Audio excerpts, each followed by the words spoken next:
PKK jî daxuyaniyek daye temaşevanên nêja di derbarê şerê Îran, Amerîka û İsraîlê de birêveberê PKK Duran Kalkan di derbarê vî şerî de diyar kiriye ku PKK di şer de ne alîgirê sermayeya gerdûnî ya ne jî alîgiriyê statûko parêziya netewe dewletê ye. Riya wan bi gotina Duran Kalkan riya sêyemîn e. Birêveberê PKK Kalkan şevê din ji medyaya nêzîkî PKK re axiviye. Gotiye em ne alîgirê pergala sermayeya gerdûnî ya di ser neteweyê re ne jî alîgirê statûko parêziya netewe dewletê ne.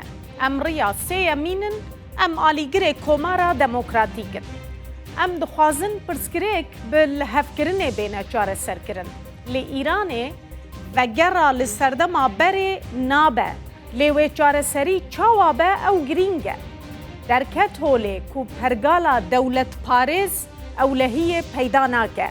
Divê civak rêkxistinekirî be, hevsengiya dewletê bi demokrasiyê bê çêkirin.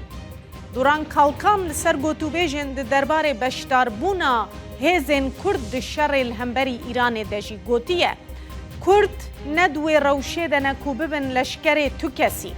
Hinek alî ji bo biçûkkirina Kurdan dibêjin ew ê ji filan kes re eskeriyê bikin.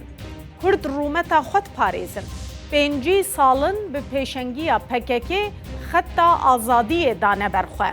Yên ku behsa biratiya Türk û Kurdan dikin. Pêwîst bû berdevkî û parêzvaniya Kurdên li Îranê jî bikirana. Em weke tevger her tüm li gel gelê xwe roşilatin. Gelê roşilat berxwedê re. Divê azadiya xwe di demokratîkbûna Îranê de bibîne. Divê tu kes guh nede perçekirin ango dabeşbûna Îranê.